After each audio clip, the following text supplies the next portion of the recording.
Welcome to Visvabharati వేదిక astrology. 2025 సంవత్సరం మొదలైన తర్వాత మొట్టమొదటి చంద్ర మరియు సూర్యగ్రహణాలు జరగబోతున్నాయి. అందులో ముందుగా జరగబోతోంది చంద్రగ్రహణం. ఈ చంద్రగ్రహణాన్ని కనుక చూసుకున్నట్లయితే క్రోధినామ సంవత్సరము, అంటే ఇంకా అప్పటికి ఉగాది రాలేదు, మార్చిలో 13వ తారీఖు రాత్రి 14వ తారీఖు తెల్లవారుజామున జరగబోతోందన్నమాట. మరి ఈ చంద్రగ్రహణం అనేటువంటిది ఇండియాలో కనబడుతుందా అంటే కొద్దిగా ఇది ఇండియాలో కనబడట్లేదనే చెప్పుకోవాలి.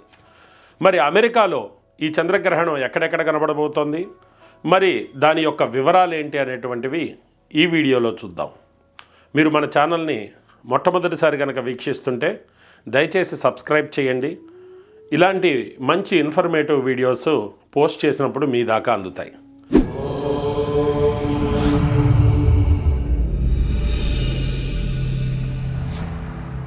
Welcome back.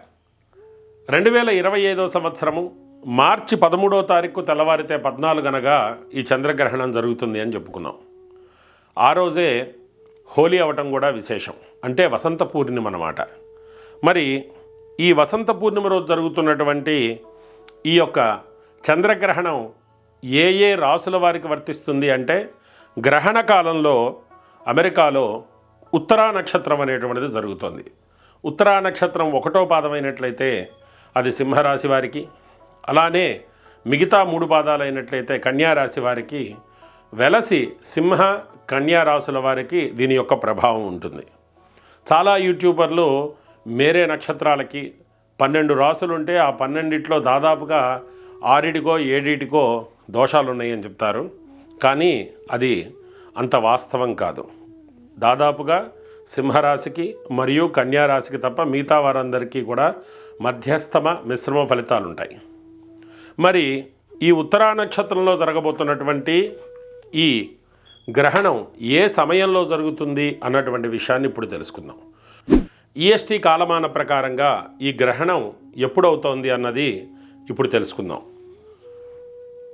మార్చి 14వ తారీఖు అంటే 13 అర్ధరాత్రి తెల్లవారితే 14 గనక గ్రహణ ప్రారంభ కాలమేమో అర్ధరాత్రి 12 గంటలకి, 13వ తారీఖు అర్ధరాత్రి 12 గంటలకి. ఆ తర్వాత దాని యొక్క మధ్యకాలం వచ్చేసరికి 2:58 అలానే ఎండ్ కాలం వచ్చేటప్పటికి 6 AM అంటే తెల్లవారుజామున 6 గంటలకి పూర్తిగా సమాప్తవుతుంది.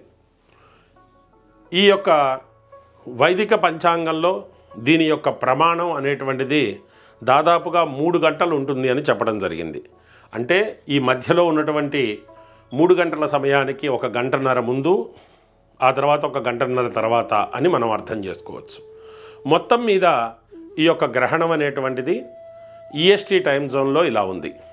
ఇప్పుడు సెంట్రల్ టైం జోన్లో అంటే చికాగో, ఇలినాయిస్ మరి తదితర ప్రాంతాలలో సిఎస్టీ టైం జోన్లో ఎప్పుడుందో తెలుసుకుందాం. ఇక మార్చి 14వ తారీఖు జరగబోయేటువంటి ఈ లూనార్ ఎక్లిప్స్ అనేటువంటిది 13వ తారీఖు రాత్రి 11 గంటలకే చికాగోలో ప్రారంభమవుతోంది. అది మ్యాక్సిమం చేరేటప్పటికి 2 గంటలు అవుతుంది. ఆ తర్వాత ఎండ్ అయ్యేటప్పటికి 5 గంటలు అవుతుంది. సెంట్రల్ టైం జోన్లో ఈ చంద్రగ్రహణం జరిగే సమయానికి అక్కడ కూడా ఉత్తరా నక్షత్రమే ఉంది కాబట్టి ఖచ్చితంగా సింహరాశి కన్యారాశి వారికే ఈ యొక్క గ్రహణ ప్రభావం అనేటువంటిది ఉండబోతోంది. మరి మిగతా రాసుల వారికి మధ్యస్థమ మిశ్రమ ఫలితాలు ఉండబోతున్నాయి. ఇప్పుడు కాలిఫోర్నియాలో ఉన్నటువంటి వారికి ఈ గ్రహణ సమయాలేంటో తెలుసుకుందాం. మార్చి 13వ తారీఖు ఈ గ్రహణం అనేటువంటిది 8:57 ప్రారంభమవుతోంది. ఈ యొక్క కాలిఫోర్నియా టైంలో మధ్యస్థం అంటే పీక్ మ్యాక్సిమంకి వెళ్ళేటువంటిది 12 గంటల పిఎంకి, అంటే అర్ధరాత్రి 12 గంటలకి. ఎండ్ అయ్యేటువంటిది 14వ తారీఖు శుక్రవారం పొద్దునపూట 3 గంటల AM. కాలిఫోర్నియాలో కూడా గ్రహణం జరిగే సమయానికి 13వ తారీఖు రాత్రే ప్రభావం మొదలై అర్ధరాత్రి 12 గంటలకి మధ్యస్థమానికి వెళ్ళి పొద్దున్నే 3 గంటలకు అయిపోతున్నా అక్కడ కూడా ఉత్తరా నక్షత్రమే ఉంది. కాబట్టి అక్కడ కూడా సింహ మరియు కన్యా రాశుల వారికి దీని యొక్క ప్రభావం ఎక్కువగా, మిగతా రాసుల వారికి మధ్యస్థమంగా మిశ్రమంగా ఉండబోతోంది. ఇక మౌంటైన్ టైం జోన్లో ఉన్నటువంటి వారికైతే 9 గంటలకు మొదలుకొని అర్ధరాత్రి 1 గంటకి మ్యాక్సిమం చంద్రగ్రహణం జరిగి తెల్లవారుజామున 4 గంటల వరకు ఈ యొక్క గ్రహణం అనేటువంటిది జరగబోతోంది.